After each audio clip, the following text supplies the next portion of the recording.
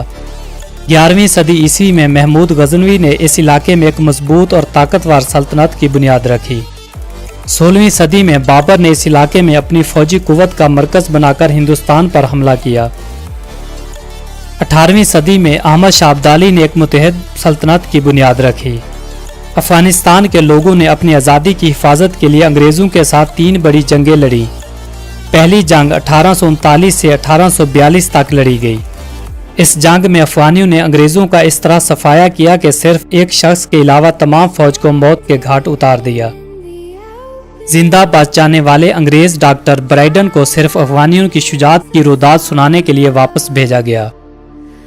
دوسری جنگ 1878 سے 1881 میں لڑی گئی، جس دوران انگریزوں نے کابل پر حملہ کر کے افغانیوں سے اپنی مرضی کی شرائط منوانا شروع کر دی۔ تیسری جنگ نادر شاہ کی کمان میں 1919 میں لڑی گئی۔ 2 فروری 1919 میں افغانستان کے سربراہ امیر حبیب اللہ کے قتل کے بعد ان کے بیٹے امیر امان اللہ خان تخت نشین ہوئے۔ امان اللہ خان نے یہ سوچ کر کہ انگریز اس علاقے میں پریشان ہیں، ان کی کالونی پر حملہ کر دیا، جس کے نتیجے میں انگریزوں کے ہوائی جہازوں نے کابل اور جلال آباد پر شدید بمباری کی، لیکن اس کے باوجود امان اللہ خان نے انگریزوں کو شکست سے دوچار کر دیا۔ 26 مئی کو صلح کی بات کی گئی اور 27 مئی 1926 کو برطانیہ نے افغانستان کی خود مختاری کو تسلیم کرتے ہوئے ایک معاہدے پر دستخط کر دیے۔ یہ بات آج بھی سنہری حروف میں لکھی جائے گی کہ افغانستان پر جب بھی کسی بیرونی طاقتوں نے حملہ کیا تو افغانیوں نے ان کا اس طرح مقابلہ کیا کہ انہیں شکست سے دوچار ہونا پڑا۔ افغانستان کی تاریخ میں ملک کے بڑے عہدوں پر فیض لوگوں کو یا تو قتل کر دیا گیا یا پھر ملک بدر کر دیا گیا۔ 1979 میں سوویت یونین نے افغانستان پر حملہ کیا۔ افغانی مجاہدین نے روسی فوج کے خلاف سخت احتجاج کیا اور ان کے خلاف ہتھیار اٹھا لیے، اور روسی فوج اور مجاہدین کے درمیان جھڑپوں کا سلسلہ شروع ہو گیا۔ ان جھڑپوں کے نتیجے میں 35 لاکھ کے قریب لوگ افغانستان سے ہجرت کر کے پاکستان آ گئے۔ پاکستان نے انسانی ہمدردی کے تحت افغان مہاجرین کو ہر قسم کی سہولت فراہم کی۔ پاکستان نے سارک ممالک اور اقوام متحدہ سے افغانستان سے روسی فوج کے انخلاء کے لیے قراردادیں منظور کروائیں، جس کے نتیجے میں 1999 تک تمام روسی فوجیں افغانستان سے واپس چلی گئیں۔ اس جنگ کے دوران لاکھوں لوگ لقمہ اجل بنے اور لاکھوں کی تعداد میں بے گھر ہوئے۔ 1994 میں طالبان نے قندھار پر قبضہ کر لیا۔ طالبان نے 1996 میں کابل سمیت بہت سے افغانی علاقوں پر قبضہ کر کے اسلامی قانون کے نفاذ کی حمایت کی۔